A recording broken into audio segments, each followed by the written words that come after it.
Ladies સલામ આલેકુમ. તમને જેને યોગા કરવું હોય વાં સેટલ થઈ જાઓ, હમણાં જ શબનમ આવશે પ્લીઝ.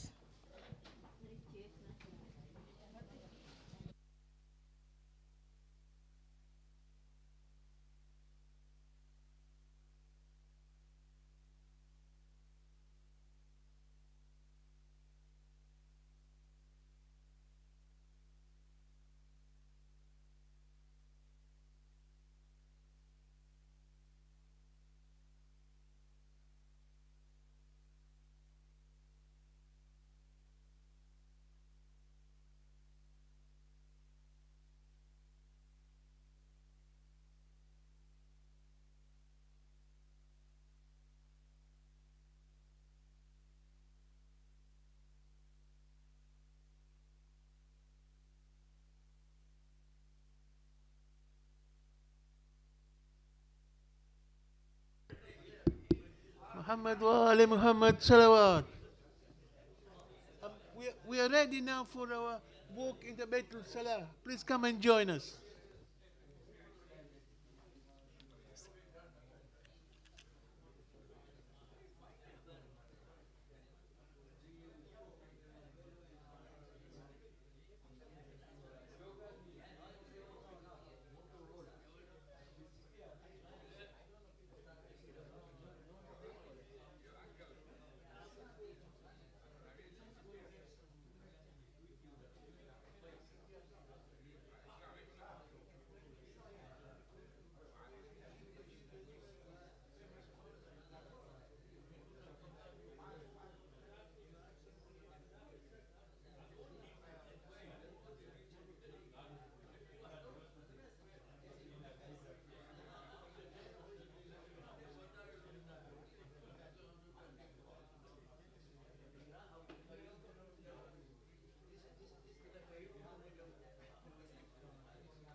डेंटिस्ट साथे थियो के डॉक्टर साथे?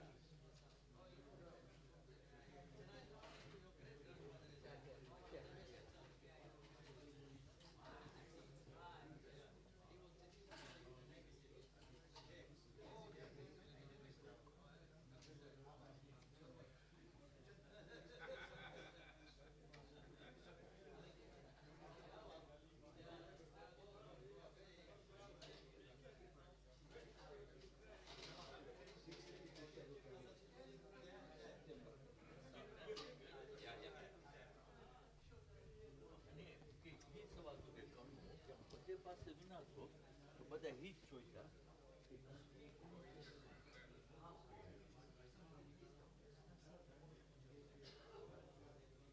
20% molto sa.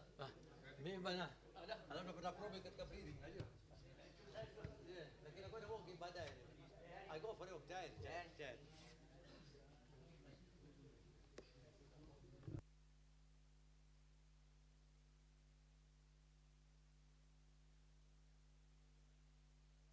محمد وآل محمد صلوات. We're now going to start breathing exercise as usual. A very, very good exercise. The number one exercise should be breathing.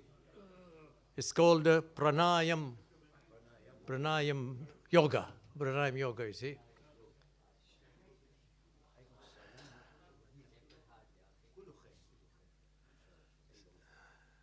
So,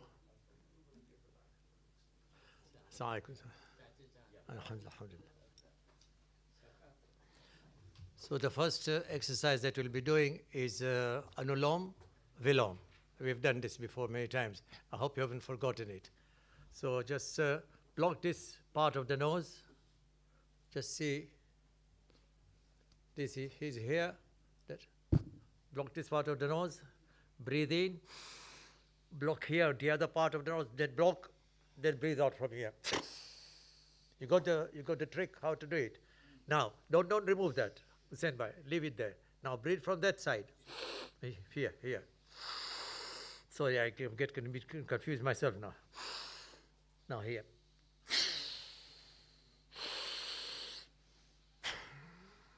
Now here.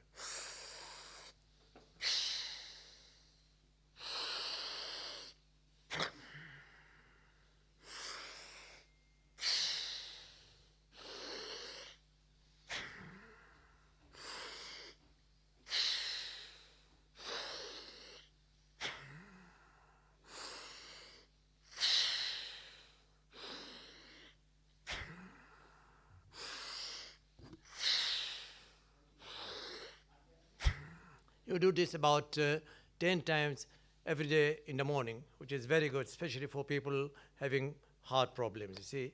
And number 2 is Kapalbhati. Just see what I do, you see. 5.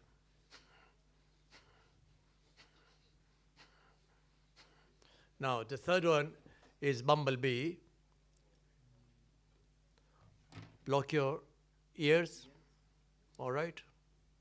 Now, then breathe in very deeply, and when you breathe out, make a voice like a bumblebee, see?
Thank you. Now, you just breathe in deeply through the nose, and when you breathe out through the mouth. All right?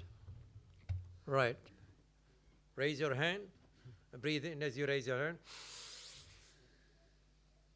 Now breathe out. Deeply, just relax, you see.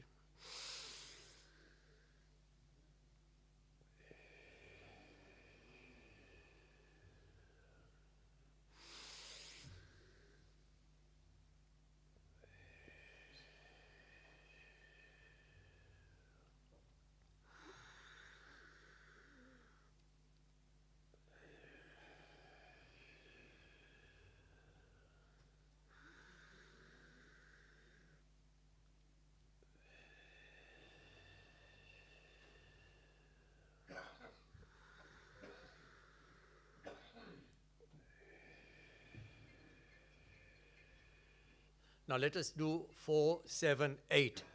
Breathe in at the count of 4, hold your breath at the count of 7, and breathe out at the count of 8.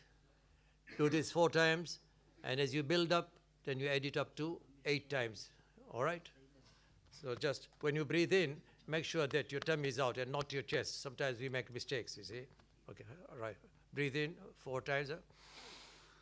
Hold the count of 7.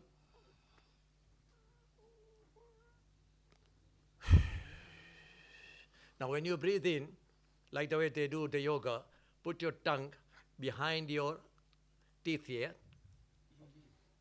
And when you breathe out, it should be, you got it? Yeah.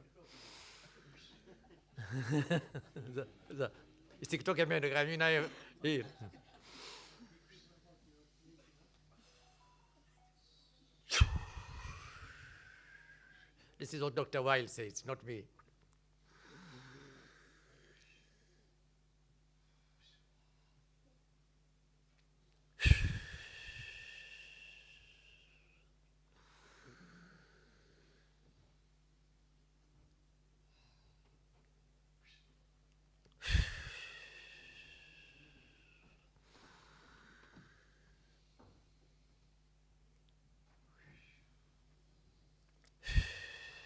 This is a very good exercise for people who are suffering from insomnia. They can't sleep well at night. It's very relaxing. Do it in the morning, do it in the evening at night, and then you will see the benefit after 2-3 months. And now let us do some exercises. Because of time constraint, I will not do the tap exercise, but we'll do just few simple exercises. All right? We start. This is good if you can do that, yeah. This is cardiovascular exercise, but you start stretching first. All right? 1, 2, 3, 4, 5, 6. No, put you stand by, push it here. 6, 7, 8, 9, 10. Go the other way now. 1, 2, 3, 4, 5. Not you. You want to see me how I do it. 6, 7, 8, 9, 10. Now do without your hand. 1, 2, 3, 4, 5, 6, 7, 8, 9, 10. Do the other way now. 1, 2, 3, 4, 5, 6, 7, 8, 9, 10. Good. Now go this way. That way, then go a little bit further down, try and get down as much as possible. Start with this U upper and then go down. 3, 4, 5, 6, 7, 8, 9, 10. It's good for people suffering from sciatica. 1, 2, kau mechoka sana, how do you do? Oh, let's see. 4, 5, 6, 7, 8, 9, 10. We'll do a little bit of halal belly dancing. 2, 3. Stanmore's favorite. 5, 6. I said halal. Really? 1, 2, Like a doctor at a 3, 4, 5, 6, 7, 8, 9, 10. All right, now. 1, 2, 3, 4, 5, 6, 7, 8, 9, 10. Do it the other way now. 1, 2, 3, 4, 5, 6, 7, 8, 9, 10. Now do this. 1. You stretch and feel the tension, you see. This way. So up. All right.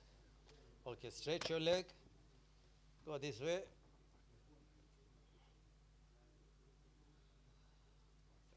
Good. Up. Good. Now, go this way. 1, 3, 4. Kabisa, stretch, kabisa. Keep your feet apart. See that you get, you should feel the tension here.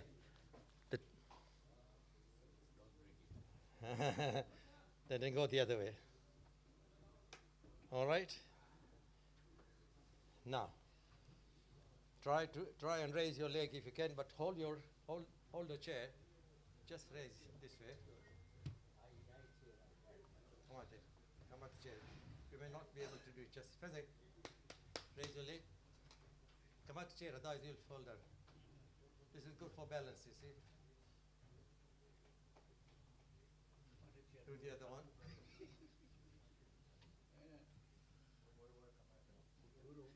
All right. So while you are holding your chair, raise your toe, hold it, slowly come down. This is exercising literally the whole part of your body. Raise your toe, slowly come down. As you come down, raise the other part of raise your heels, I beg your pardon. Raise your heel, come down slowly. As you come down, raise your toes as well. You can see this part of the muscle is exercised, all right?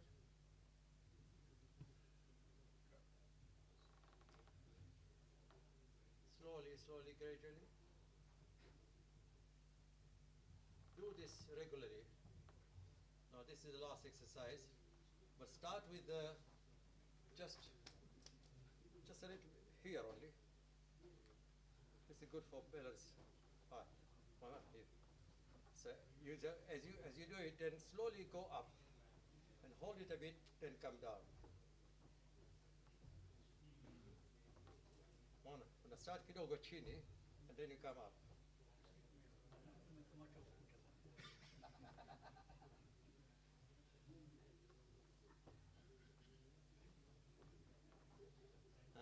Good. It really helps those people who have balance problem. Now, see what I do now. See, hit this side of the arm on your buttock here. 1, then up, down, down, up, down, and swing yourself as well. 1, 2, down, up, up, down, wait, down, up, down. Now the last one. Go this way, down, here, rotate yourself, and breathe in as you do it, see?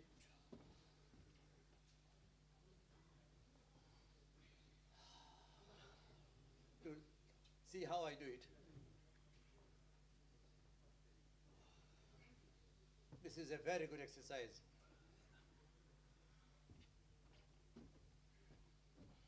Now do the other way now.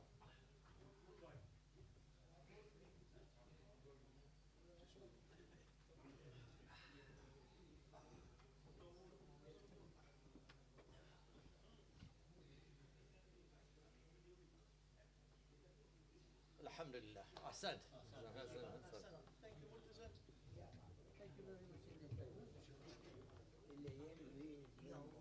Time, when you are doing bumblebee, are you breathing out of the mouth or out of the nose?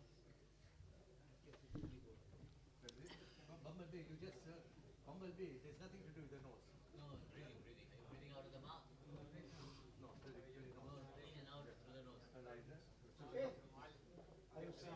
Then you don't breathe out. You just blow. Mouth closes and then make a noise. But breathing through the nose, you do the sound of the bee. Yeah. It clears your throat. It will separate from sinus, catarrh. I've seen myself. It's really good. Muhammad Wali, Muhammad Salawat. May I ask you all please to say Fatiha for Allah Mahramin. Al-Fatiha. Bismillah ar-Rahman ar-Rahim. Alhamdulillah. Ar-Rahman ar-Rahim.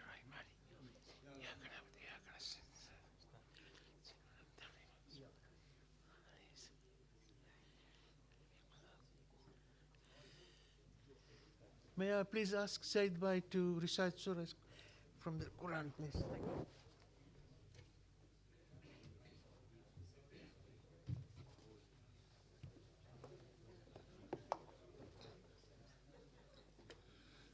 أعوذ بالله من الشيطان الرجيم بسم الله الرحمن الرحيم وإذ قلنا للملائكة اسجدوا لآدم فسجدوا إلا إبليس أبى واستكبر وكان من الكافرين وقلنا يا آدم اسكن أنت وزوجك الجنة وكلا منها رغدا حيث شئتما ولا تقربا هذه الشجرة فتكونا من الظالمين وظلهما الشيطان عنها فأخرجهما مما كانا فيه وقلنا اهبطوا بعضكم لبعض عدو ولكم في الأرض مستقر ومتاع إلى حين فتلقى آدم من ربه كلمات فتاب عليه إنه هو التواب الرحيم وقلنا اهبطوا منها جميعا فإما يأتينكم مني هدى فمن تبع هداي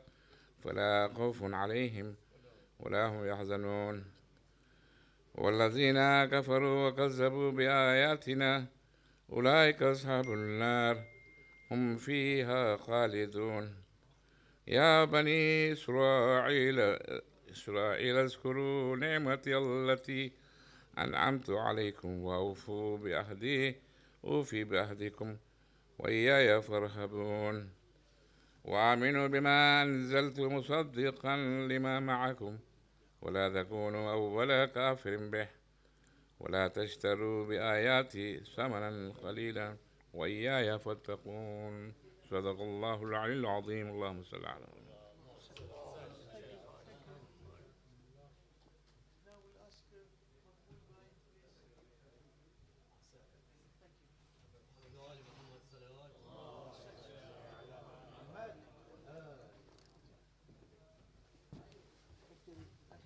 Dr. Makbulbhai, he's qualified now, you know.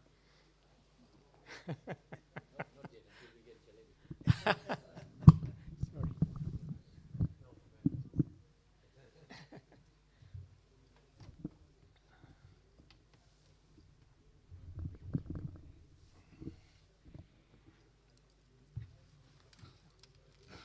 بر محمد وآل محمد صلوات.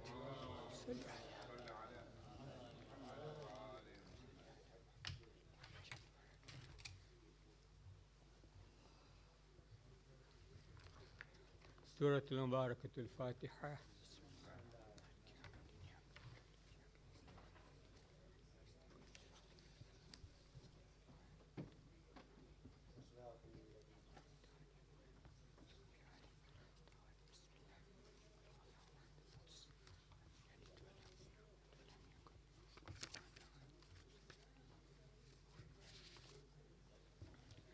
أعوذ بالله من الشيطان اللعين الرجيم. بسم الله الرحمن الرحيم. لا حول ولا قوة إلا بالله العلي العظيم. حسبنا الله ونعم الوكيل نعم المولى ونعم النصير الحمد لله رب العالمين الصلاة والسلام على خير خلقه ونور عرشه أفضل الأنبياء والمرسلين خاتم النبيين أبي القاسم محمد وإترته الطيبين الطاهرين المعصومين أما بعد فقد قال الله سبحانه وتعالى في كتاب المجيد والفرقان الحميد بسم الله الرحمن الرحيم وجعلنا منهم أئمة يهدون بأمرنا لما صبروا وكانوا بآياتنا يوقنون صدق الله العلي العظيم اللهم صل على محمد وآل محمد وعجل فرجهم. Alhamdulillah, I have the immense pleasure and tawfiq to be before our learned Murabbi and seniors to be discussing matters which I believe are important, which are mutually beneficial, which increase our knowledge and also which increase our faith.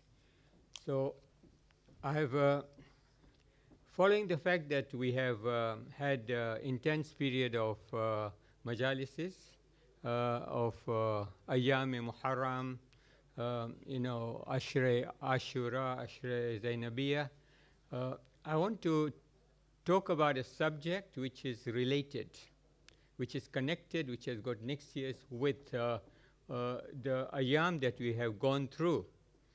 And that is the topic of the jihad of Imam Hassan alayhi salam, salawat. Our Imam Hassan al-Mujtaba undertook and carried out an immense jihad,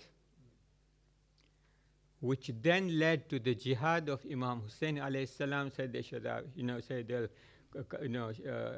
Sayyid al-Shuhada in Karbala. And so we have a very important connection. Now, one of the things that we normally find in our majalises is that we do not perhaps devote as much time to the discussion of the movement of Imam Hassan alayhi salam as we do to the movement of Imam Hussein alayhi salam. And we are therefore, in a sense, not having full maybe familiarity, understanding. We probably need to think about it. We probably think less about Imam Hassan alayhi salam than we think about Imam Hussein alayhi salam in our kind of religious history in terms of our remembering our Aimas. So I think it is important to discuss this particular topic. And it is a very important topic because the period of 11 after Hijrah to 61 after Hijrah was a very, very critical moment for Islam, for Islamic, for the Muslim community, for the Ummah, for Islam, for the teachings of the Holy Prophet. It was really, really a very critical moment. This period is very important period, the period after 11 after Hijrah, when the Holy Prophet departed from this world, to the time when Shahadat of Imam Hussain alayhi salam took place in Ashura on 61 after Hijrah. So it's an important period to be thinking about because it's a very formative period. This is immediately after the Holy Prophet had died. The Holy Prophet had left his entire teachings, prophetic teaching, the Holy Quran, everything, the Sunnah behind him, and it was there for the people to implement. And of course, developments took place which created a diversion, which created a deviation of some sort from the path that the Holy Prophet had intended and had explained to the people that people should take. So, what was the jihad of Imam Hassan alayhi salam? So if you think about Imam Hassan doing jihad, what was the jihad? So many times in the majalises we omit and we forget the fact that Imam Hassan alayhi salam was on the side of Imam Ali alayhi salam in all the battles. In all the battles that took place, he was there. He was very, very keen warrior. He was a very brave warrior. He was the one who was with him, with Imam Ali alayhi salam in Jamal, in Siffin, in Harwan. So he was with Imam Ali alayhi salam and he showed his bravery and he fought valiantly. So he was a great warrior in the same way as Imam Hussein alayhi salam was a great warrior. So the thing is that Imam Hassan alayhi salam's period of imama really begins after the shahadat of Amir al-Mu'minin alayhi salam. And this took place in 40 after Hijrah in the Ramadan, 21st Ramadan. So the jihad that we want to concentrate on is essentially what was facing Imam Hassan alayhi salam, which also faced Imam Ali alayhi salam. But then, in order to draw a connection between the jihad of Imam Hussein alayhi salam and Imam Hassan alayhi salam, I would like to simply point out that both the objectives of Imam Hassan alayhi salam and the objectives of Imam Hussein alayhi salam were to reawaken the spirit of Islam and Islamic consciousness, and to revive in the Ummah the capacity to feel, to think independently, to think for themselves, to restore the courage to speak out and act according to the conscience, to distinguish between the true Islam that was brought by the Holy Prophet from falsehood, corruption, and evil values practiced in the name of and under the cover of Islam, and to tear down the mask of false Islam from the Umayyads, who had taken over, so to speak, held Islam hostage. From the moment they got power, they held Islam hostage, and they sought to destroy the Islamic teachings and the values from inside. So the jihad of both Imams was to manifest who are the true guides of Allah subhanahu wa ta'ala, who are the true guides of Islam, and who are the divinely appointed Imams, and to distinguish between what is divine imamah, that is wilaya, that is designated by Allah subhanahu wa ta'ala, and the secular worldly rulership and power.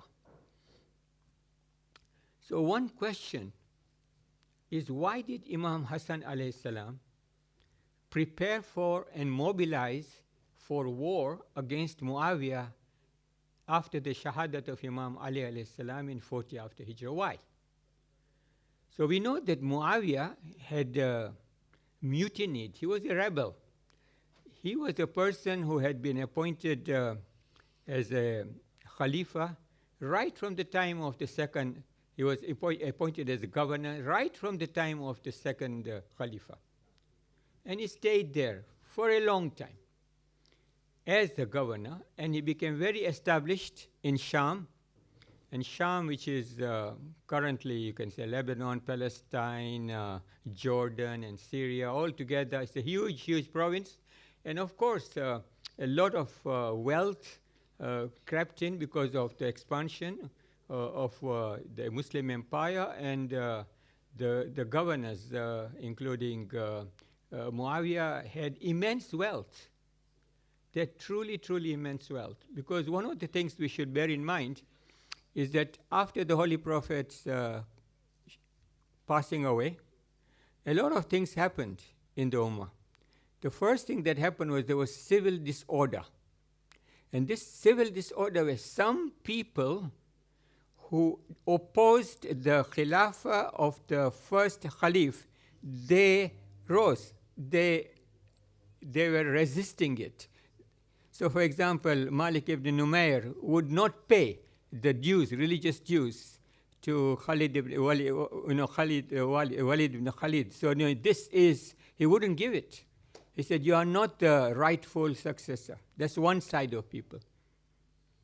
And then there were people who actually claimed to be, they left Islam, they claimed to be false prophets. There was Musaylama. And then, so we had a range of disorder. It was a complex picture.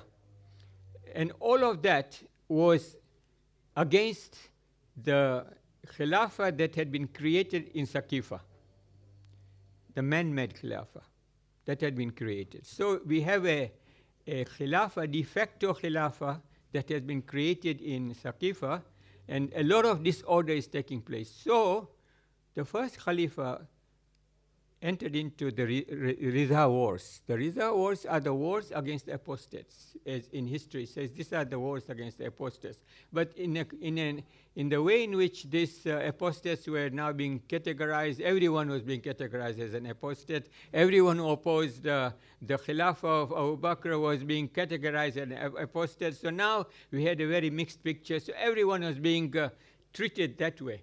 And so there was, in fact, war against these so-called apostates, some real apostates, and we have a situation where their resistance and their uprising was crushed by armies that were sent to do that by the first Khalifa. So now we have all these armies who have now, and there are two things that the Arabs in the times of Jahiliyyah, they enjoyed, they loved. It was in their blood. One was the love of war. They loved fighting. They loved fighting, and they thought it is sharaf. It is an honor for them. And they loved plunder, looting. So you can imagine if you were living in that time, you would be staying in your house, maybe you've got land, you've got a house, you've got some wealth, and someone comes at night and loots you. He loots, he burns your house, he takes women and children as captives, and then, you have a situation of total lawlessness. And so the only protection a person had was if you were a tribe, if you belong to a tribe. So if you belong to a tribe, your tribe people would fight now for you. And there would be a fight of revenge against the people against whom it was done. But if you didn't belong to a single tribe, you would be totally, totally vulnerable. You would have no one to take care of you or to defend you in any way. So that was what they loved. So when this Ridha Wars finished, these people, the army, as you know, there was no army which was a regular paid army. This was the army of people that was created by mobilization of people. So the Holy Prophet didn't have an army that he paid, that this is a military that he has got. He used to mobilize people for all the wars, Badr, Uhud, Khandaq, Hunain, all that. And there used to be people being called, come and fight, come and help in this fight. So they would be there, normal, ordinary people who would, after fighting, they would go back. They would go back to their normal routine, whatever their occupation was. So it was suggested to the first Khalifa, and according to some books by the second Khalifa, that look, instead of bringing these people inside back to Medina, let's tell them to go and fight and conquer and get more and more territory. Conquer against the Persian Empire, fight against the Persian Empire, fight against the Byzantine Empire, fight outside. Don't come in. Don't come to Medina. The reason, one of the reasons given by historians is that they did not want instability in Medina. These people had tasted blood. They had tasted war. They had tasted plunder. There were all kinds of awful things that had happened in this process of the apostate wars. And so they say, okay, go and fight, develop, increase the Muslim empire, and so you get, expansion of the Muslim empire. Now, this expansion of the Muslim empire had great, great consequences. The consequences is immense wealth. Crap came in because all these conquered people had to pay taxes, and all the wealth was accumulated, came back to the capital, and so the Muslim empire became very, very strong, became very wealthy, and people were being distributed, wealth was being given out, and of course, in the time of the third Khalifa, the historians tell us, particularly, there was enormous amount of nepotism. He was an Umayyad, so he made sure that all the governors who were appointed were Umayyads, her relatives and friends. So you find that the historians tell us that there was great amount of favoritism, nepotism, and all these people who were governors and other people who went along with whatever the Khalifa wanted, whatever the ruler wanted, became very rich, and they became very comfortable. And therefore, they started feeling, spiritual lethargy, because they were very comfortable. They were very rich. They became multimillionaires, So Talha and Zubair became very, very rich. And the other thing that happened was that that affected their faith enormously. And then the second thing was that everyone, since the establishment of the Shura by the second Khalifa, everyone who was selected to be in the Shura, Imam Ali was selected and also the others. Talha and Zubair were selected, and they were part. And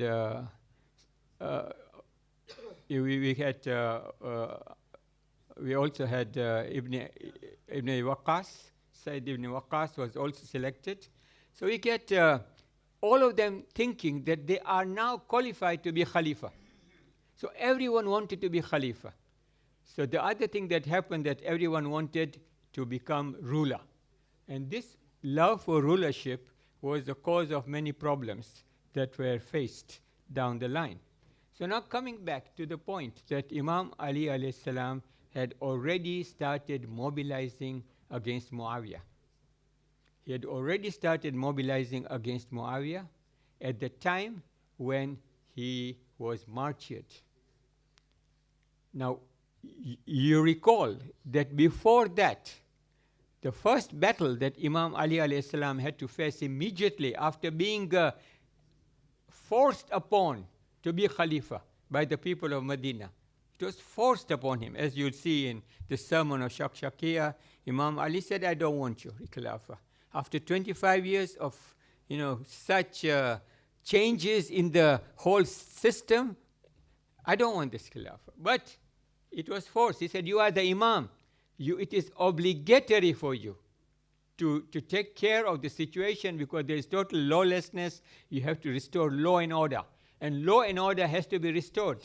After the assassination of Osman, because people came from Egypt and from other parts, Yemen, and they also came to complain, and then when their complaints were not accepted, they were complaining that the governors are tyrannizing them, the governors are treating them so badly, the governors were making life so difficult for them, there was nothing, no security. The governor could say, I want your house, I want your family, I want to make them captive, I want to kill you, I want to do anything. There is no law and order. Now, can you imagine the Holy Prophet left behind what? Inni tarikum fikum thaqalaini kitab Allah itrati ahli bayti. So he left law, he left Quran, he left Sunnah, all of that. Now was being totally ignored, was being totally overlooked. This was being demolished. This was being deconstructed. The whole system was being deconstructed. So you find that Imam Ali alayhi salam, when he was faced with people in the Jamal who wanted to become Khalifa or appoint their own Khalifa. They didn't want Imam Ali as Khalifa. So that was basically the people who came against Imam Ali in Jamal. And the people who came against him in Siffin were people who mutinied against Imam Ali's authority. And this mutiny continued, throughout the period. So you find, for example, that Imam Ali alayhi salam is now the Khalifa, Zahiri Khalifa, fourth Khalifa, and now Muawiyah is sending gangs of ISIS-type people to destroy houses, to demolish villages, to kill people in the outskirts, wherever, innocent people who have nothing, they have done nothing to him. He just is killing. He wants to create lawlessness and disorder. He wants to create total instability. And he kept on doing this in the time of Imam Ali alayhi salam. And that is the reason why Imam Ali alayhi salam went for Siffin. He fought the war against Muawiyah. He wanted to make sure that this Imam Ali alayhi salam was for justice, for law and order. He wanted to restore Islamic system of government and society. And therefore, Imam Ali alayhi salam fought Siffin. And in Siffin, as we all know, as we are reminded several times, the war was almost won, except that Amr bin As played a trick, raised the pages of Quran on spears. Muawiyah corrupted through bribery. Many people who had joined Imam Ali in Siffin, Shimra was one of the army of Imam Ali alayhi salam in Siffin. He fought on the side of Imam Ali alayhi salam. Shimra Zil-Joshan. So you find that a lot of different type of people were fighting on the side of Imam Ali with mixed reasons. Some for booty, some for just wealth, some simply because they hated Muawiyah, some because they wanted power, some because they wanted to become great themselves somehow, and some because they just loved fighting and they loved plunder. So you see, you get a variety of people. And when Amr bin As advised Muawiyah that put these things on the spears, and when he said, we want no more bloodshed, we want the matter to be decided according to the Holy Quran. And the Quran was put on the spearheads, pages. And we find that what actually happened was the people in Imam Ali's army were already bribed. And therefore, when this development came about, it was like staged. It's like pre-planned. People are being corrupted on one hand, and this trick is being played. They told Imam Ali alayhi salam, I'm not going to fight. We are not going to fight. Let us have this arbitration through the Holy Quran. Imam Ali alayhi salam says that I'm Quran and Natiq. I'm the talking Quran. I'm telling you fight. This is going to be settled once and for all. Continue the fight. Malik Ashtar is almost about to defeat the last remainder resistance on Muawiyah's side. And you find that these people have now mutinied against Imam Ali alayhi salam. They say, if you don't stop fighting, we will kill you, or we'll make you prisoner and take you to Muawiyah and give you to Muawiyah. So you can imagine, this is on the side of Imam Ali alayhi salam. Siffin, 120,000 on Muawiyah's side, 80,000 on Imam Ali's side, 80,000 people on Imam Ali's side. And Malik Ashtar was about to win. And then, of course, not only they said, we are not going to fight anymore, we were forcing you to do this arbitration. They said, we want Abu Musa Ash'ari to be your arbitrator, your side. A person that Imam Ali alayhi salam did not want, because he was not stable in his faith, and he was easily duped, as showed in what happened. So what actually happened, that Amr bin As is the arbitrator on the side of Muawiyah. Abu Musa Ash'ari is the arbitrator on the side of Imam Ali. And they are given 6 months. Go and make your report. But they must act according to Quran and the Sunnah. And they must, one of the terms of the arbitration agreement, which was signed by Imam Ali alayhi salam with Muawiyah. So this is an agreement that was signed, was that these arbitrators must investigate what happened in the time of Osman's assassination. and who were the people responsible, and how did it happen? Because everyone was blaming Imam Ali alayhi salam that you are responsible. Whereas Imam Ali alayhi salam was the one who made sure that Osman gets water. Imam Ali alayhi salam was the one who advised Osman that, look, change your ways. So he did so many things to conciliate, to make sure that this doesn't end up in assassination and disorder. But they blame Imam Ali alayhi salam that you are responsible. And that was the battle cry in Jamal.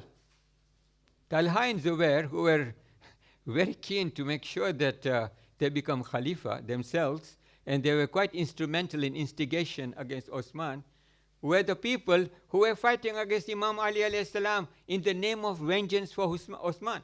So you can see Osman became like a cause célèbre. It became like a cause to fight for, you know. And of course, Muawiyah took the shirt of Osman, which had the finger of Naila, which is his wife's finger. When he was finally assassinated, she held out her hands to save her husband, who was 86 years old. 86 years old at that time. Osman was very old. And the fingers were cut and stuck to the shirt. Muawiyah took the shirt in Damascus, in Sham, and started instigating people that this is what Ali did. And he started making people grieving, and what you say, making, full of propaganda, hysteria of grief, hysteria against Imam Ali alayhi salam. And those people in Sham who had already been, who had already suffered propaganda against Ahl al-Bayt and Imam Ali alayhi salam for such a long time, since the time of the second Khalifa all the way. They had been given a certain type of Islam, which was not true Islam, and they believed that that was the Islam. And many of them were therefore brainwashed, totally brainwashed. So you see that this was the cause célèbre. And this investigating the cause of this entire matter, Imam Ali alayhi salam was not averse. He did not say, I don't want to investigate. Imam Ali alayhi salam, I am not involved. And you all should know I am not involved in this assassination. I was the one who was trying to stop it from happening. But if you are so much insistent on vengeance in the name of law, in the name of Sharia, that you want vengeance for the killing of Osman, let us get investigation done. So even Imam Ali alayhi salam, to stop people of Jamal, told them that I am prepared to investigate. Don't fight against me. I am prepared to investigate and find out who were responsible. But the people refused. Talha and Zubair refused because they were afraid that their name would come in there immediately, because they were responsible in one way or the other, directly or indirectly. And therefore, you then find that this was put in the arbitration agreement, find out what exactly happened and make a report. In the end, they didn't do that. In the end, the arbitrators, Amr bin As and Abu Musa Ash'ari, did not do that. 6 months were given to them. They were told to look at Quran, what does Quran say, what does Hadith say, Sunnah say, and come to the conclusion which should be supported. And this judgment has to be in accordance with Quran and the Sunnah. It couldn't be arbitrary. It couldn't simply be coming out of their mind. But what did they come up with? They came up with the idea that, look, we should let's take out both Muawiyah and Ali from Khilafah, from this Khilafah. None of them. Muawiyah was not a Khalifa. Muawiyah was a governor, and he was a rebellious governor, a governor who had mutinied against the lawful authority. If according to Ahl Sunnah theory of Khilafah, Imam Ali was the legitimate Khalifa, fourth Khalifa, appointed by the people in a greater number than in Saqifa. Saqifa had less people, but here, larger number of people from Medina, they all notable, and this thing took place in Masjid al-Kufa, in Masjid of Medina, in Masjid of the Holy Prophet. So this took place there. This making Imam Ali alayhi salam, forcing him to be Khalifa, was done in the Masjid of Nabawi. So you get the fact that they did not. They came up with an arbitrary solution. None of them should have it. And then Umar bin As played a trick, as you know. He said, Abu Musa Ashari, you are elder, you are more knowledgeable, you are a greater, you are older ashab of the Holy Prophet and all that, and you have got great wisdom and everything. So I will not go before you. You start. They'd already decided. This is what we have decided. But now how to announce it? It wasn't put in writing. It was to be announced verbally. So Abu Musa was flattered, and he said, we have now come to the conclusion that this order has to be made into order, and I, as the arbitrator on the side of Imam Ali alayhi salam, I am now going to take out. My decision is Ali should be taken out from this Khilafah. All right? And the same way as I take out the ring. So he showed by example, this is the ring, I'm going to take it out, I'm taking out Ali alayhi salam from the Khilafah. So Umar As is the next one. So what does he say? He said, now you heard what the arbitrator on the side of Imam Ali alayhi salam is saying. You heard. That is their decision. I agree with their decision. So Umar bin As is saying, I fully agree. So there is agreement on one side, on that decision, on the side of taking Imam Ali alayhi salam out of Khilafah, but I am putting Muawiyah into Khilafah in the same way as put the ring back. Now that created chaos.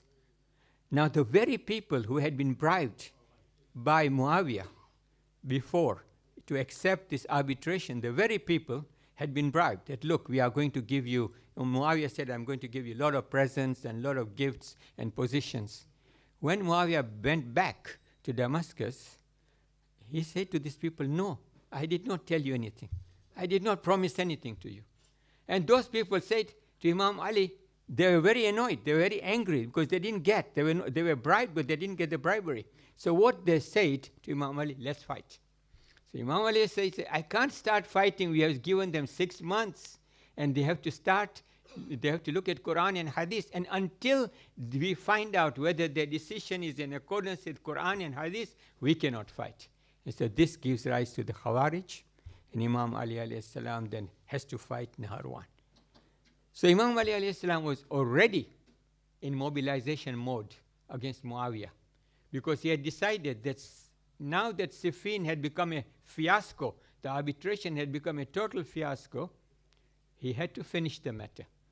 So Imam Ali alayhi salam mobilized the people. And that mobilization and the preparation of the army was interrupted by the shahadat of Imam Ali alayhi salam.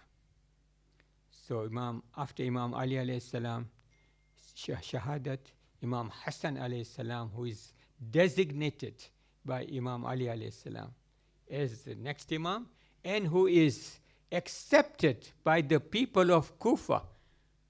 It is narrated that 80,000 people did bayat on him. 80,000 people in Kufa did bayat on Imam Hassan alayhi salam. And he became the Khalifa. So he became now the 5th Khalifa. Truly the 5th Khalifa, according to the sequence. And he carried on the mobilization. Now, in this war, now that Imam Hassan alayhi salam is fighting against Muawiyah, we have a lot of complexities, lot of difficult issues come about. And I think we have to understand it. The first thing that if you look at the literature, if you look at the books, there are some books, like there's a book on Sulh Imam Hassan. There's a book by Jafri on the early period of Shia origins of Shia.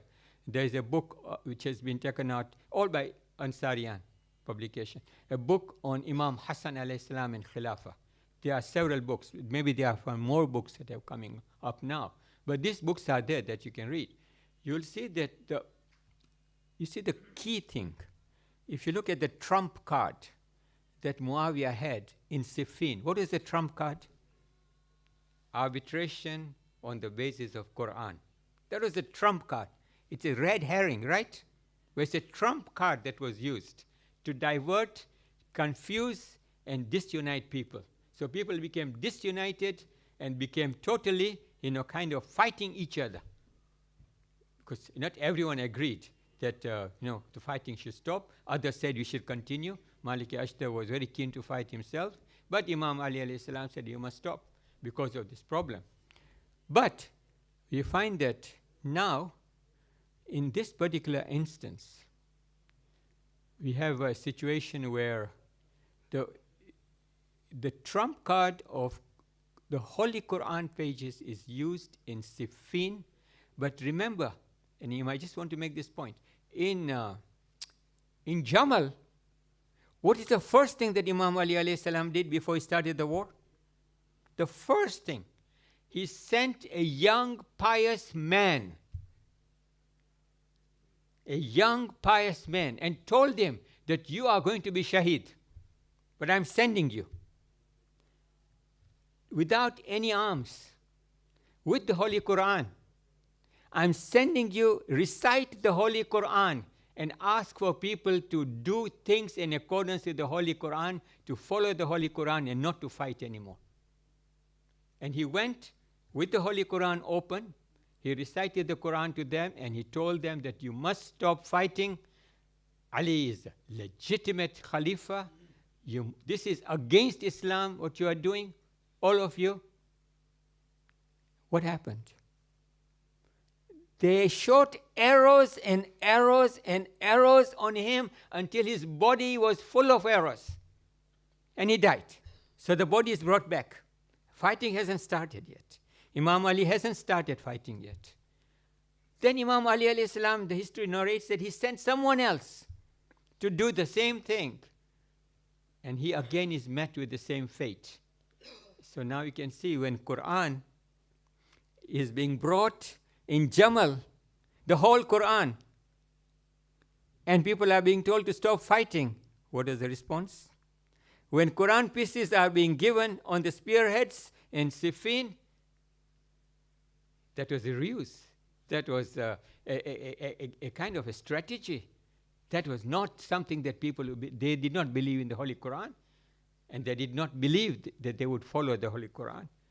So you find that in the second major event after Imam Ali's Shahadat, which is the fighting that took place, the mobilization against Muawiyah and the fighting that took place by Imam Hassan against Muawiyah, what was now this trump card? And this is something very important to understand. And it confuses people who then don't understand what actually was the situation facing Imam Hassan alayhi salam. On one hand, Muawiyah brings an army of about 70,000 people to the frontier of Iraq. So this is, Muawiyah brings the army. Imam Hassan is now mobilizing his army of 20,000 people. 20,000 people. And Muawiyah is now spreading rumors and telling people that Imam Hassan is going to do peace. He's not going to fight. Why? Imam Hassan alayhi salam, when he takes bay'ah from the people of Kufa, 80,000 of them, he said, I accept your bay'ah on the basis that you follow me whether I fight or I don't fight. Qa'iman wa qama. Either I rise or I do not rise. And you accept me as your Khalifa and obey me in both situations. Right? Now, here, people are already saying that, look, he's talking of peace. And now rumor mongering by Muawiyah. You can imagine Muawiyah is sending spies. How many people in Kufa were spies of Muawiyah? They're spreading rumors of all kinds. He's going to do a secret peace. And he has been bought out. by Muawiyah. So this is a kind of rumor mongering that is taking place, which was extensively being done during the mobilization period, was being done among the army people, army of Imam Hassan alayhi salam. This was being done extensively throughout this period. And fighting had only begun in the frontier, where Imam Hassan had sent 4,000 people to hold back Muawiyah from coming forward. That was, and a very able commander was sent. And another commander that was sent was Ubaidullah ibn Abbas. And Ubaidullah ibn Abbas, as you know, is the cousin of Imam Ali alayhi salam. And therefore he makes him uncle of Imam alayhi salam, of Imam Hassan alayhi salam. And he is the younger brother of Abdullah ibn Abbas, the famous narrator and the famous tafsir of the Holy Quran, like he explainer of the Holy Quran. So you get, made him as joint, made them both joint. And Muawiyah bribes him with 1 million dirhams and a lot of promise of position. You know what? When you hear these things, just think. If you have someone who's a multi-billionaire with never-ending amount of money, just doesn't finish. This treasury doesn't finish. It keeps growing and growing because he is now getting money from the entire Muslim empire. So you can imagine how rich Muawiyah was and how he could afford 1 million here, so much money there, positions there. He could afford. He was like the modern, kind of avatar of the most rich person in the world today. You can think of him that way. So, Ubaidullah ibn Abbas overnight deserts Imam Hassan alayhi salam and goes. And the whole army is in disarray. Next day, in the morning, they find that he is not there. And they find that, and from the rumor mongering, they find that he has deserted. So now people are being demoralized more and more. They are being demoralized big time. This is at the frontier. In the base, which is Madain, we find that when Imam Hassan alayhi salam had made his headquarters for the time being of the army, you find that a lot of people are now getting these rumors, and they are now getting annoyed and angry. And the Khawarij, who had joined this battle in order to fight Imam Ali, were getting they started hating Imam Hassan alayhi salam, that you're doing secret peace here with Muawiyah, because they hated Muawiyah. And they attacked Imam Hassan alayhi salam. They plundered his tent. He was even struck by a Kharji on his thigh. He wanted to kill him, and he had to be taken to the house of Mukhtar ibn Saqafi's uncle to recover. So you can see that things had gone very bad, and they really had kind of degenerated. That in that situation, Muawiyah says his trump card: I offer you peace. I want peace. Imam Hassan doesn't want peace. He didn't say. He had mobilized the army. He told the people, his soldiers, even after all that happened, the one in the base, he told them that if you are prepared to fight, I will fight, and we will fight till the end. Because this is a matter in which there is no dignity, there is no success. What Muawiyah is inviting us to is no dignity. Either way, there will be no dignity. You lose your honor, your reputation, and there is no success, because it won't happen that way. So, now we have still some fighting going on at the frontier. Imam Hassan alayhi salam is now offered a blank check by Muawiyah, a blank piece of paper. You write down all the conditions. I will accept it. So Imam Hassan alayhi salam makes the conditions, and there is, if you look at the history, there is no, we get the scholars tell us, researchers tell us, we don't have a piece of paper now that tells us what the conditions are, signed by Imam Hassan and by Muawiyah. It's not there. It's lost. But what they have is they've got indirect, secondary publications and works which make references to these conditions. So there are references being made to the various conditions which are in other books. So Bihar al-Anwar makes some references, and Ibn Hadid, makes some references.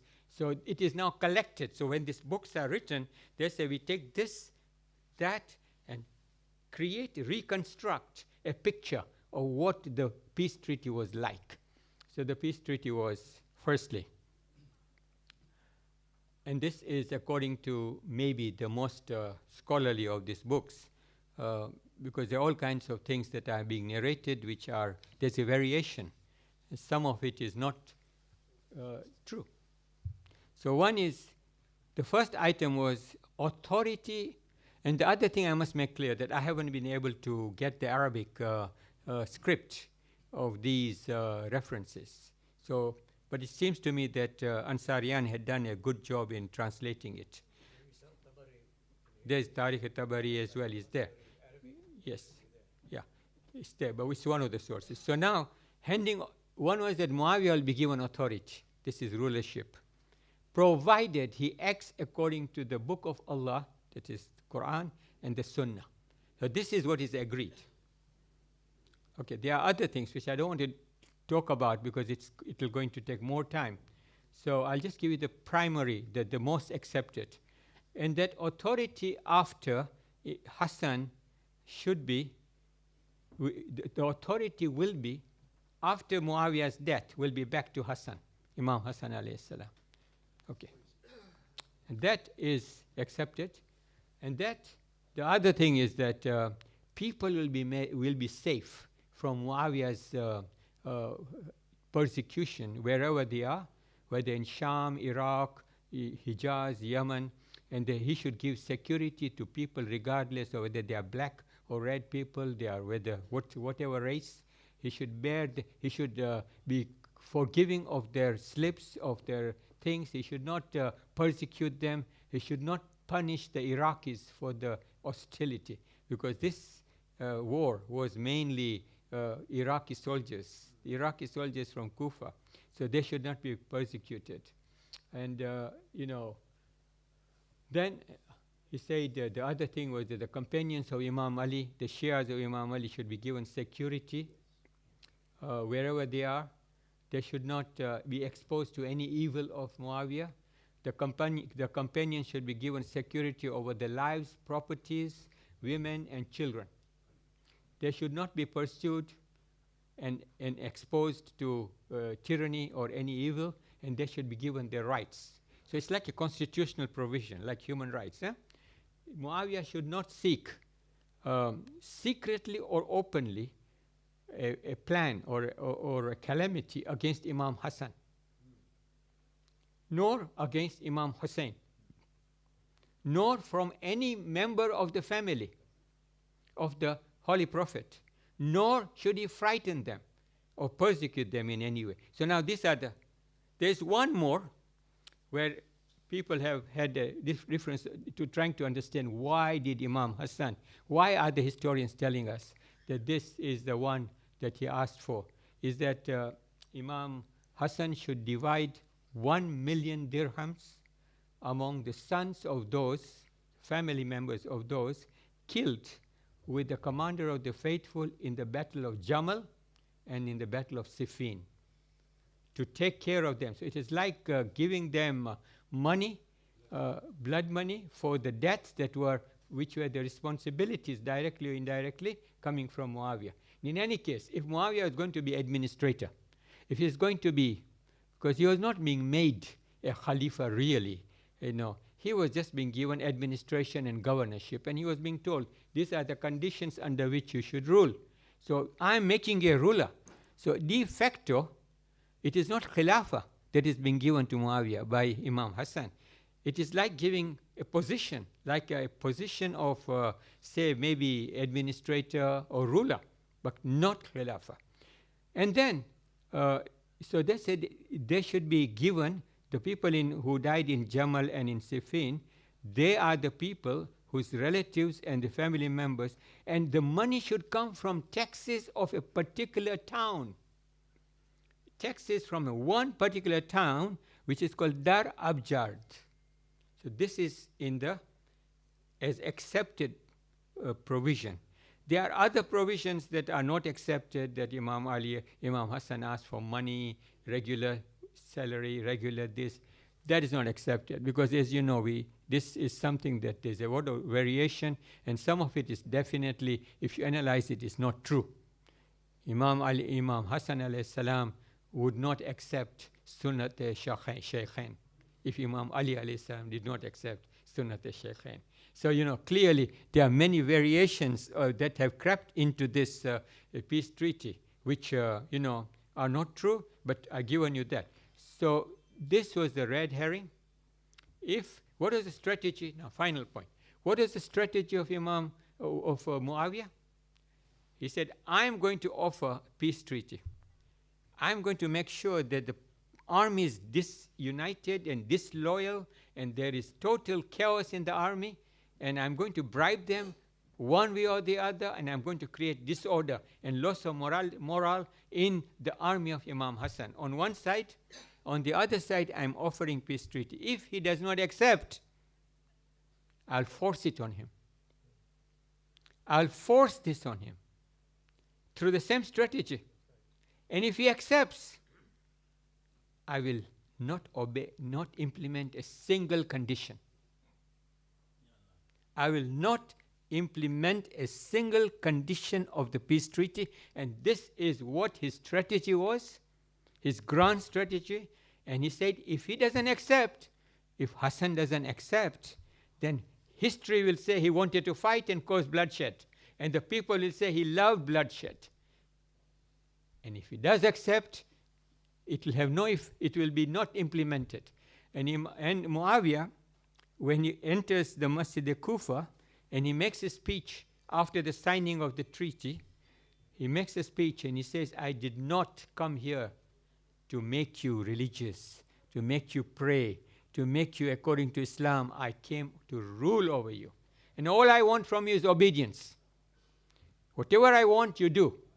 That is what I need from you. That is what I want from you. And one of the things that Muawiyah had a principle of total obedience. Everyone had to obey Muawiyah regardless of whether he did whatever was in accordance to the Sharia or not, whether in accordance with law, in the Quran, whatever. And that's what Yazid did. He said, you must obey me, whatever I say. And this is how Islam was being corrupted and being destroyed from inside.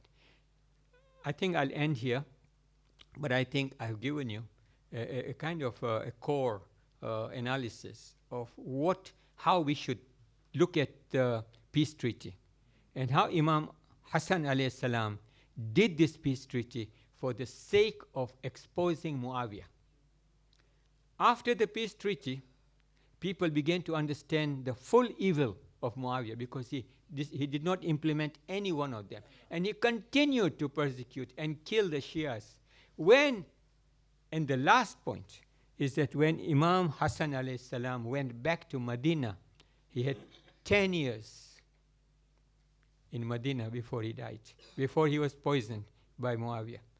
During these 10 years, he wanted to create the center of spirituality and the center of religious teaching and the center of religious tabligh from the grassroots, not from the top, because he was a Khalifa before, but now he is now given the authority to Muawiyah, now from the grassroots, in the same way as our Imams, 4th Imam, 5th Imam, 6th Imam, 7th, 8th, 9th, 11th Imam, all the way. From the grassroots, they are doing tabligh, not in position of authority. They are doing tabligh, telling the people from the grassroots, making sure Islam is being protected either through spread of knowledge or in terms of ensuring that Islamic principles are being observed.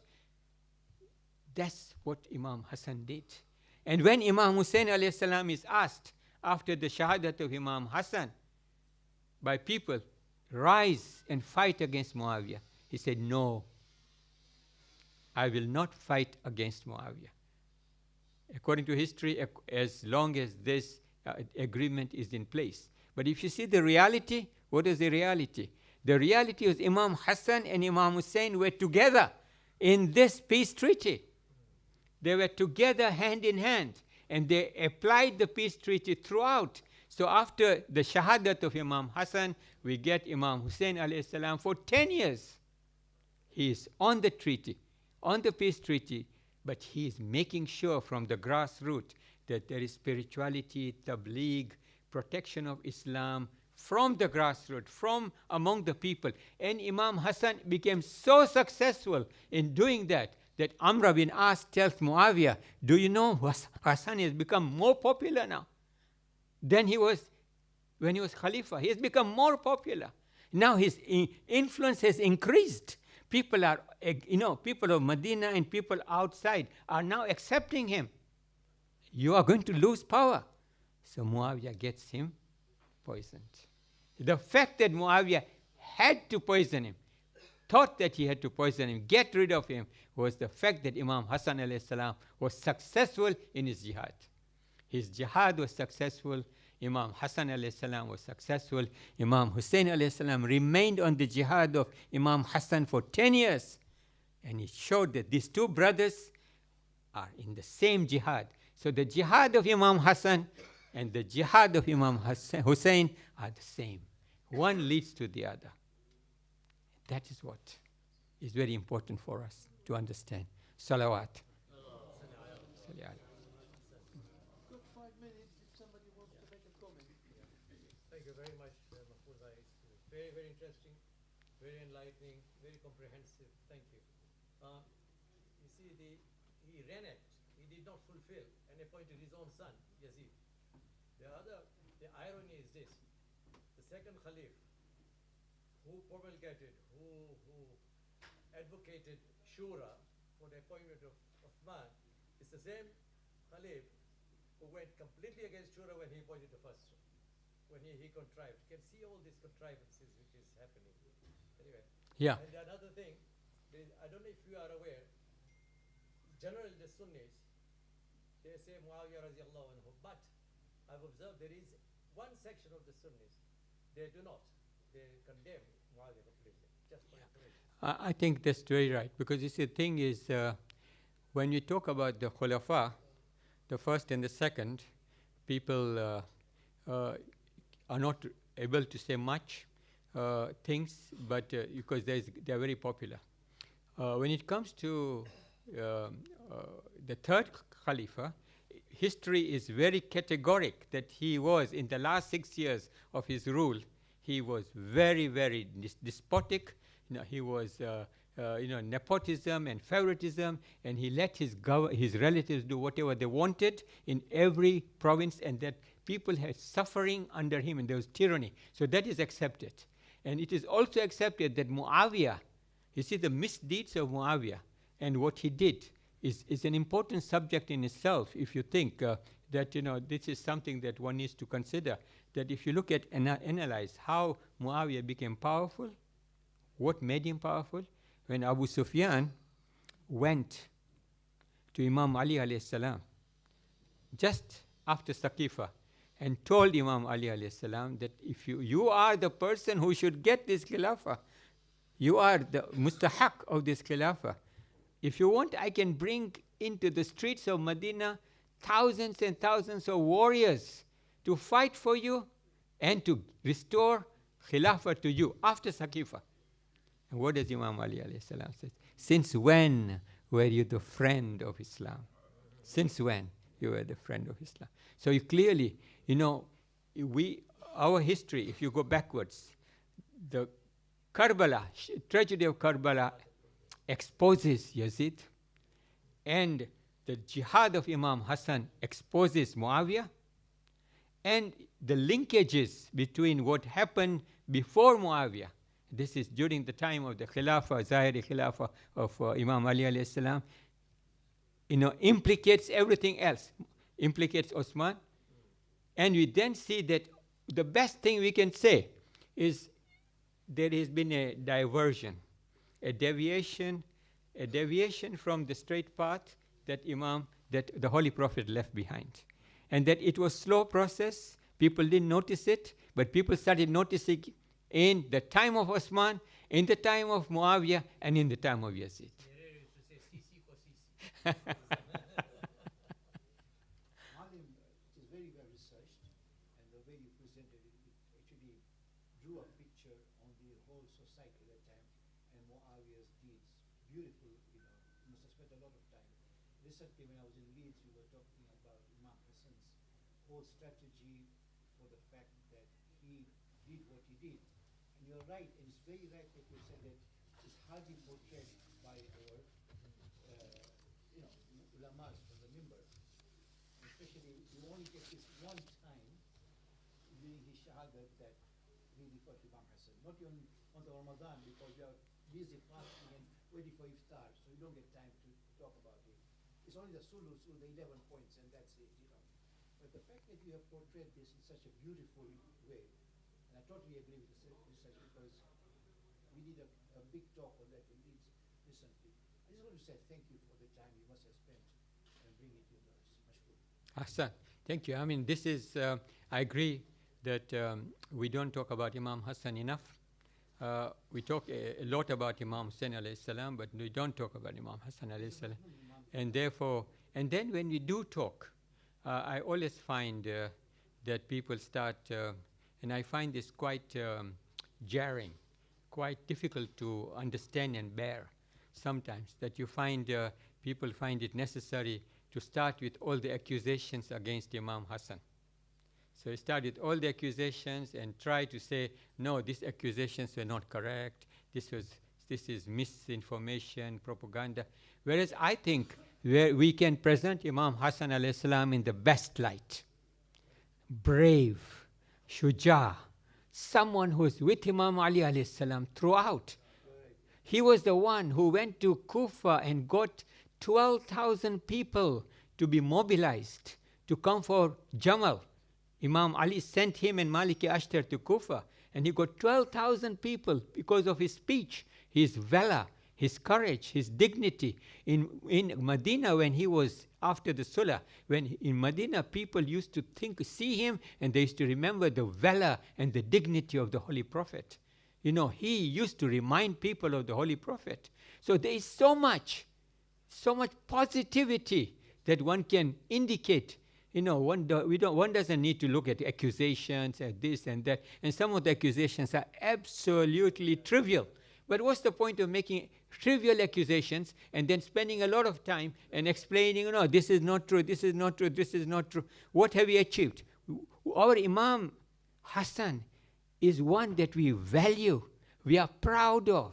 We don't regard, although the people used to blame him because they disagreed with his peace treaty, they didn't understand what happened. The same thing happened in Hudaybiyah. People did not agree with the Holy Prophet's strategy of Hudaybiyah, and yet what happened? But the fact is, Imam I'm going to cut short because tomorrow is Wafat of Rasulullah, and I've decided, if you don't all mind, we'll have Rahman Bhai to say Marcia for about 5 minutes. Because of tomorrow. Sorry. you're the man.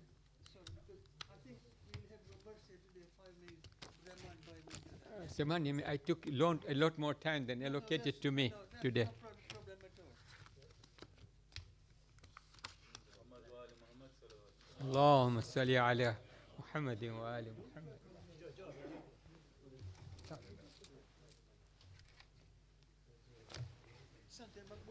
جزاكم الله شكرا. والحبيب خدا خط الأنبياء بآواز بلند الصلوات. اللهم صل.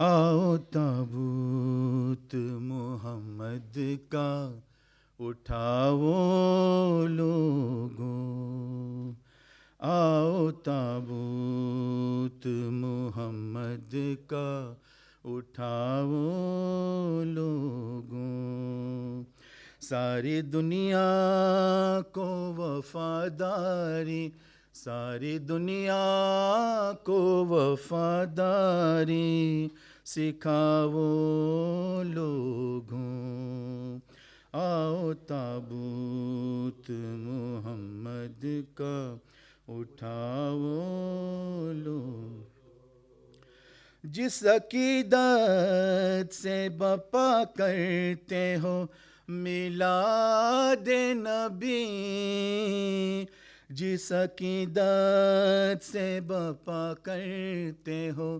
میلاد نبی، فرش غم ویسے محمد کا، فرش غم ویسے محمد کا بچھاؤ لوگوں، آؤ تابوت محمد کا اٹھاؤ، یہ صف غم ہے محمد کی، یہاں فرق نہیں، یہ صف غم ہے محمد کی، یہاں فرق نہیں، ہاں اسی صف پہ زمانے کو، ہاں اسی صف پہ زمانے کو بلاؤ لوگوں، آؤ تابوت اٹھاؤ،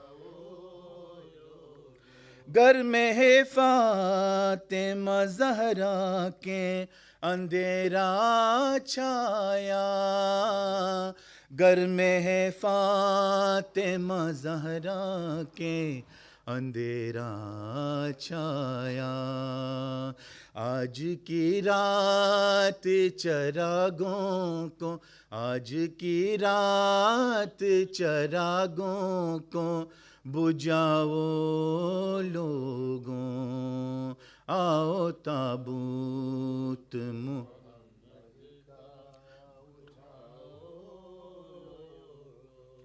کھا کے پتھر بھی جو امت کو دعا دیتے رہیں، کھا کے پتھر بھی جو امت کو دعا دیتے رہیں، ایسے محسن کا نہ احسان، ایسے محسن کا نہ احسان بلاؤ لوگوں، آؤ تابوت آسان،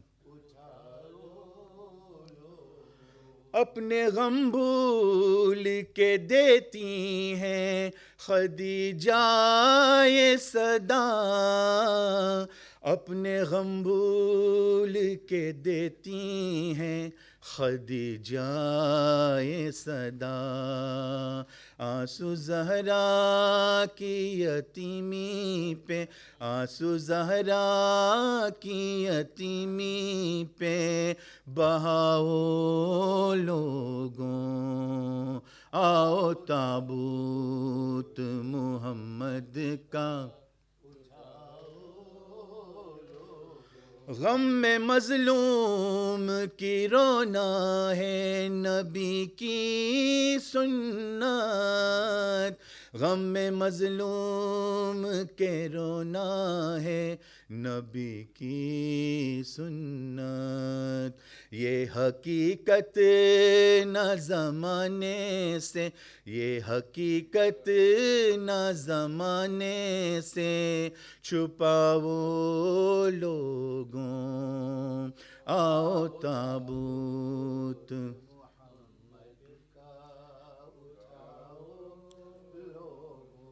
کیوں ہو خاموش بقیہ کے اجر جانے پہ، کیوں ہو خاموش بقیہ کے उजर जाने पे अपने सरकार को ऐसा ना, अपने सरकार को ऐसा ना रुलाओ लोगों, आओ ताबूत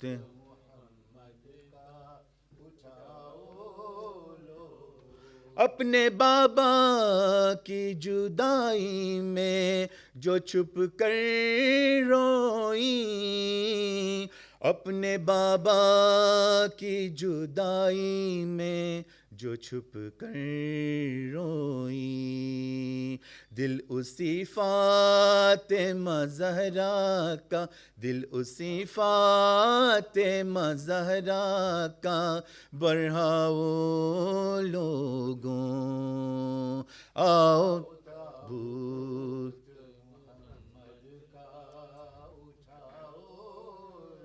बाद बाबा के जिसे हक ना मिला दुनिया से, बाद बाबा के जिसे हक ना मिला दुनिया से, उसके हक के लिए आवाज़, उसके हक के लिए आवाज़ उठाओ लोगों। फातिहा। Thank you very much. Before we say Yasin, I'd like to welcome our brother from Dar es Salaam, Fazal Abbas Habib. You're welcome to our gathering here, Fazal Abbas. Oh, that's him there. Is it? You're most. Oh, the young man is. I thought he's an old man. You're most welcome, my brother, here. Yeah? Son. Thank you very much.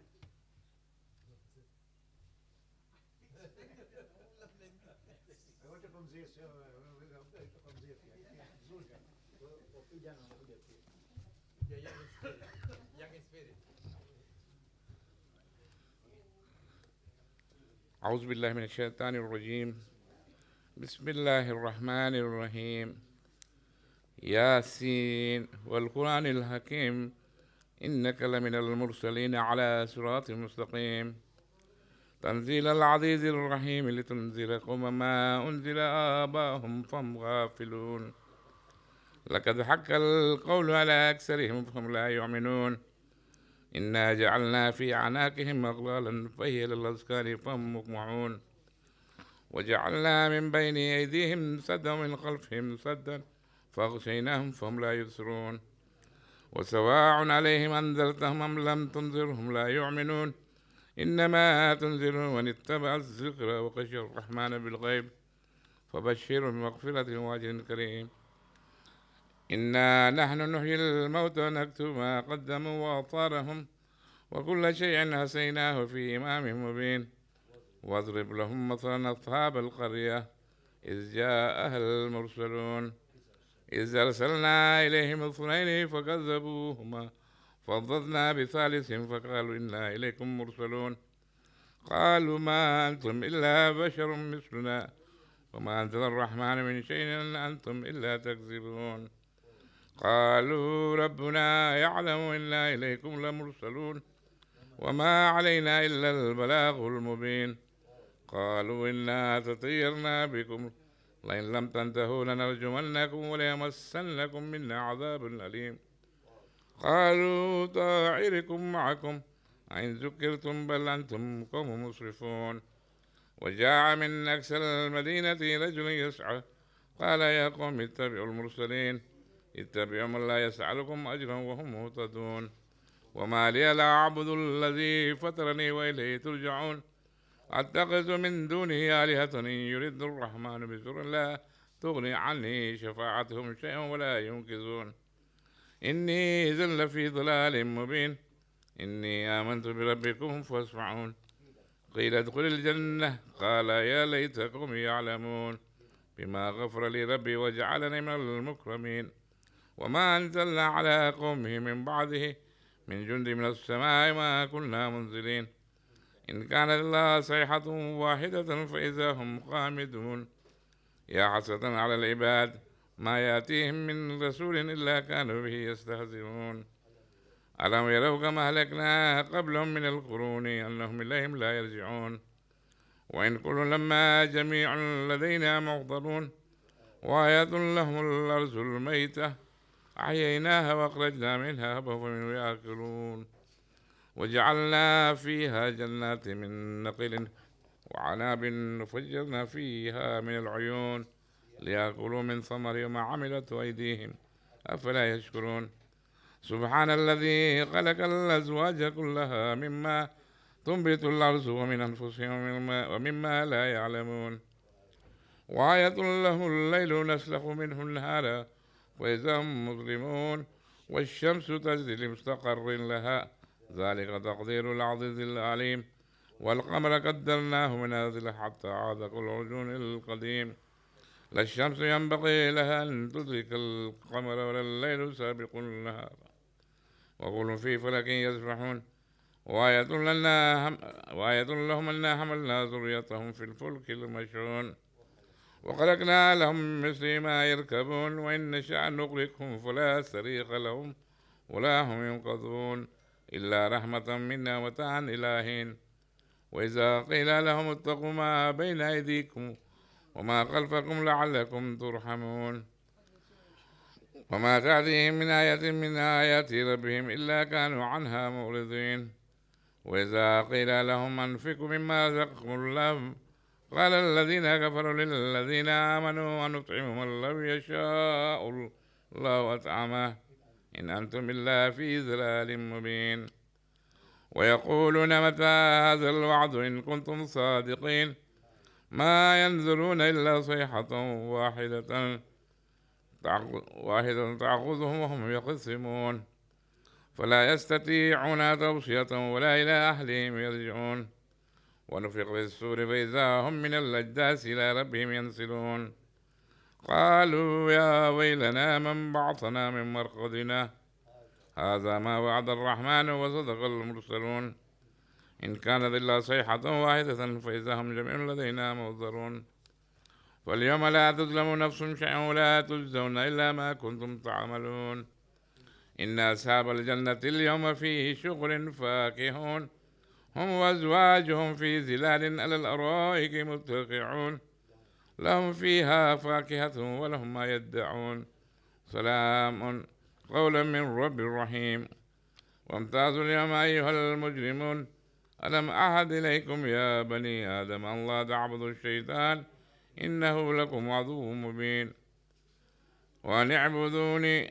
هذا صراط مستقيم ولقد أزل منكم جبلا كثيرا أفلم تكونوا تعقلون هذه جهنم التي كنتم توعدون اصلوها اليوم بما كنتم تكفرون اليوم نختم على أفواههم وتكلمنا أيديهم وتشهد أرجلهم بما كانوا يكسبون ولو نشاء لطمسنا على أعينهم فاستبقوا الصراط فأنى يبصرون ولو نشاء لمسخناهم على مكانتهم فما استطاعوا مضيا ولا يرجعون ومن نعمره ننكسه في الخلق أفلا يعقلون وما علمناه الشعر ما ينبغي له إن هو إلا ذكر وقرآن مبين لينذر من كان حيا ويحق القول على الكافرين أولم يروا أنا خلقنا لهم مما عملت أيدينا أنعاما فهم لها مالكون وظللناها لهم فمنها ركوبهم ومنها يأكلون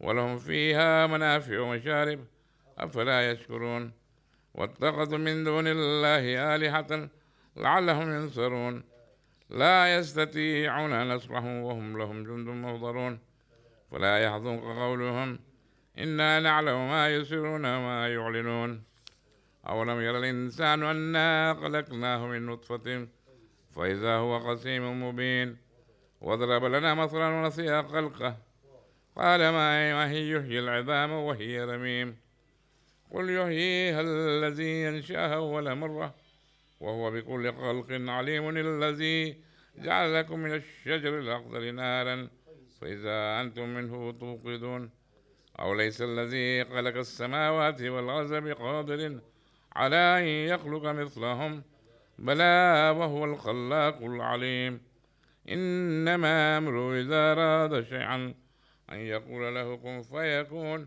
فسبحان الذي بيده ملكوت كل شيء وإليه ترجعون آمنا بالله وصدق الله العلي العظيم اللهم صل على محمد الفاتحة.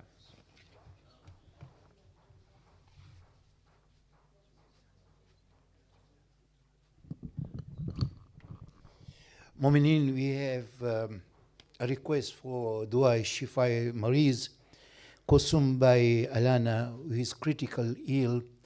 We are requested to pray for her quick recovery. Please join me in reciting Surah Amma Yujib 5 times.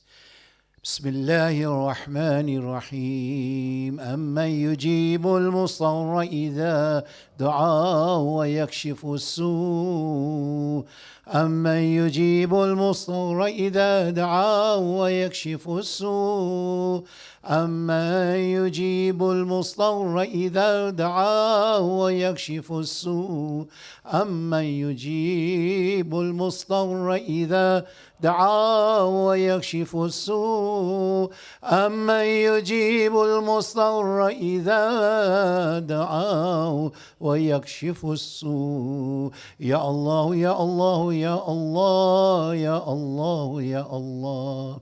Please recite once Surah Fatiha, Shifai Mariz.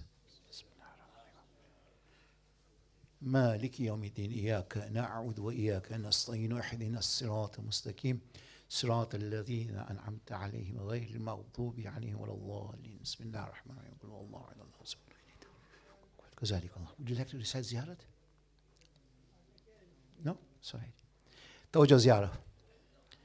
السلام عليك يا رسول الله السلام عليك يا أمير المؤمنين السلام عليك يا فاطمة الزهراء السلام عليك يا حسن المجتبى ورحمة الله وبركاته السلام عليك يا أبا عبد الله والأرواح التي حلت بفنائك وعلى ختم رحلك عليكم مني سلام الله أبدا ما بكيت وبكي الليل والنهار ولا جعل الله آخر يهد مني لزيارتكم. السلام على الحسين وعلى علي بن الحسين وعلى أولاد الحسين وعلى أصحاب الحسين خصوصا سيدي ومولاي أبو الفضل عباس وأختك زينب جميعا ورحمة الله وبركاته.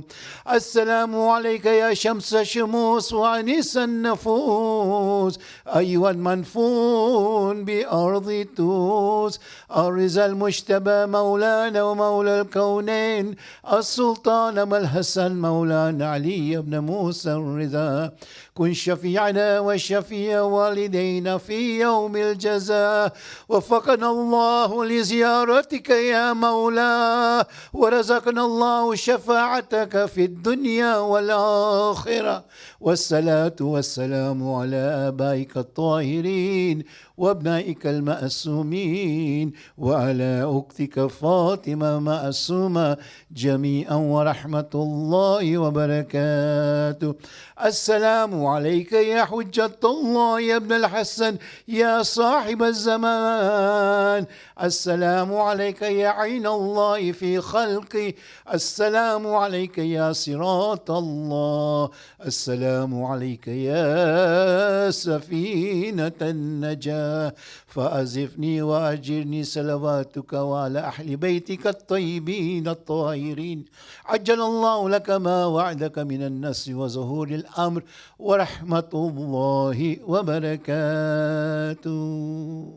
اللهم صل